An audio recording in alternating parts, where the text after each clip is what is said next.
Berarti dalam FIFA Matchday ini kemungkinan kan ada kabar 2 pemain lagi selepas Jai Ijas. Siapa tuh? Yang Jan siapa itu kan ada 2 kabar 2 pemain lagi yang Siapa? aduh Jan siapa gitu namanya Bang. Itu PSSI udah komunikasi berapa orang? iya. Gini, yang pasti ya, kadang-kadang teman-teman nggak segampang yang kita kira, ya. Ada pemain yang kita mau naturalisasi, misalnya harus lengkap dokumennya, dokumen kakeknya harus lengkap nih, karena nggak boleh ujuk-ujuk kan, karena kan dia ada darah Indonesianya nih. Nah itu kadang-kadang ada juga yang dia di dokumennya nggak ada. Nah harus dicari nih solusinya. Siapa? Tunggu aja tanggal mainnya. Pasti tunggu tanggal mainnya ada. Bocoran media asing, pemain keturunan Indonesia berbanderol 38 miliar rupiah segera jadi WNI.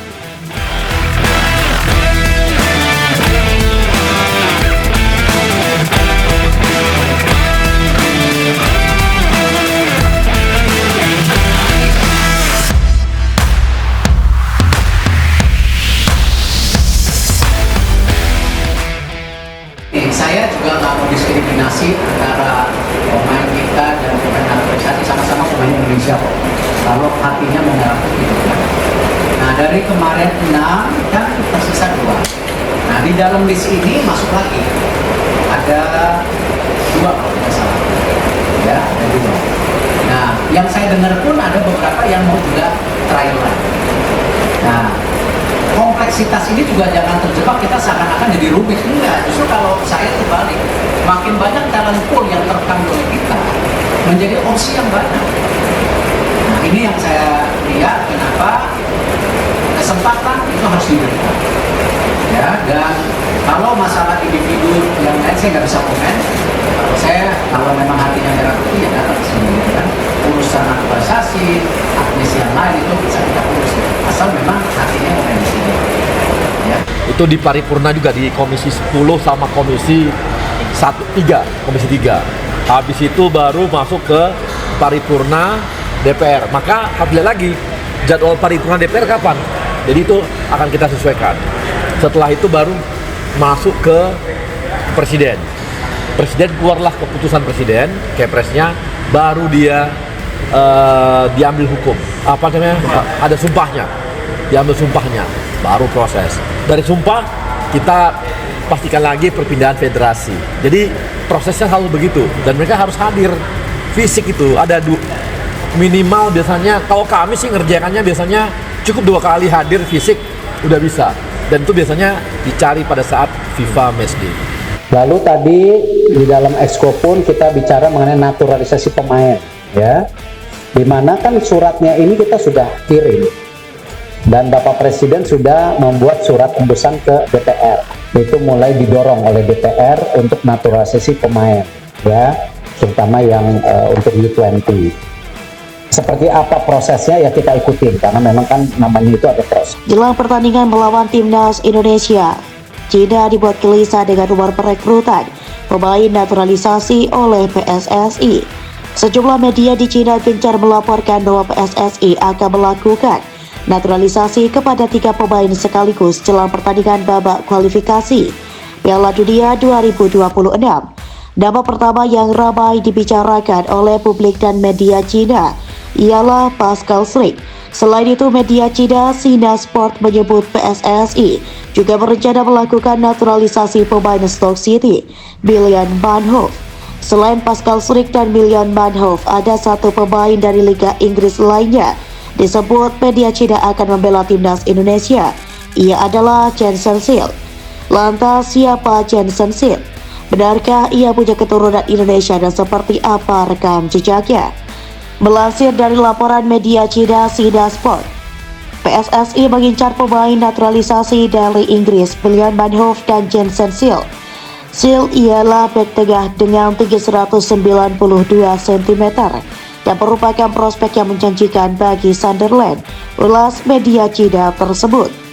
Jensen Seal lahir di Ede, Belanda pada 23 Mei 2003. Di usianya yang menginjak 23 tahun, Silk bermain bersama Sunderland sejak 2023. Karir awal Silk dimulai saat ia bermain di Akademi NEC. Dari NEC, Silk kemudian pindah ke PSV pada 2017. Di tim Akademi PSV, Jensen Silk promosi ke tim U17 PSV. Di tim U17 Silk satu angkatan dengan pemain keturunan Indonesia lainnya, The Leanu Arts. Karir Silk terus naik, ia pada 2020 promosi ke tim U18 dan terus sampai ke tim U21 PSV. Silk mendapat kesempatan bermain cukup banyak di tim U21 PSV. Total ia telah bermain sebanyak 63 pertandingan di semua kompetisi bersama tim U21 PSV dan mencetak 7 gol serta 2 assist. Skill dan kemampuannya sebagai bek tengah yang rajin membantu build up membuat klub Liga Inggris Sunderland kepincut. Pada 1 Juli 2023 ia pindah ke Sunderland. Kabarnya Sunderland mengeluarkan mahar mencapai 34 miliar rupiah demi bisa mendapatkan Jensen Silk. Saat ini ia berbanderol 2 juta euro atau setara 38 miliar rupiah. Bersama Sunderland, Silk telah melakoni 18 pertandingan. Namun catatannya di musim ini turun drastis. Silk hanya memainkan 1 pertandingan di divisi Championship. Jensen Silk juga sempat dipanggil untuk memperkuat tim U20 Belanda pada Maret 2023. Di musim 2022-2023, Jensen sudah menorehkan 23 pertandingan di semua kompetisi dan berhasil mencetak 4 gol serta 1 assist. Saat itu ia dipanggil bersama 3 pemain keturunan Indonesia lainnya, Justin Hapner, Tristan Koejar, dan Miliano Jonathans. Usut punya usut, ketiga pemain ini dipanggil memperkuat timnas Belanda U20 untuk laga uji coba melawan Prancis U20. Akan tetapi kapan dan di mana laga persahabatan digelar belum jelas. Hal ini menjadi kabar mengejutkan bagi penikmat sepak bola tanah air.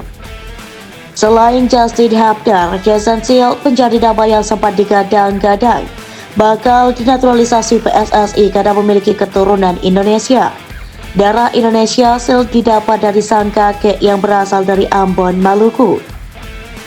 Berposisi sebagai bek tengah dengan tinggi 1,92 meter, Jensen sejatinya belum pernah membela timnas Belanda di kelompok umur, meski memiliki karir klub yang mentereng. Erick Thohir soal penambahan naturalisasi. Ketua Umum PSSI Erick Thohir belak-belakan kans menambahkan pemain keturunan jelang timnas Indonesia menghadapi China dan Jepang. Menurutnya, sampai dengan saat ini rencana tersebut belum ada. Timnas Indonesia akan melakoni duel penting kontra China dalam laga lanjutan grup kualifikasi Piala Dunia 2026 zona Asia. Laga ini tersaji di Stadion Utama Gelora Bung Karno, Senayan, Jakarta pada 5 Juni mendatang.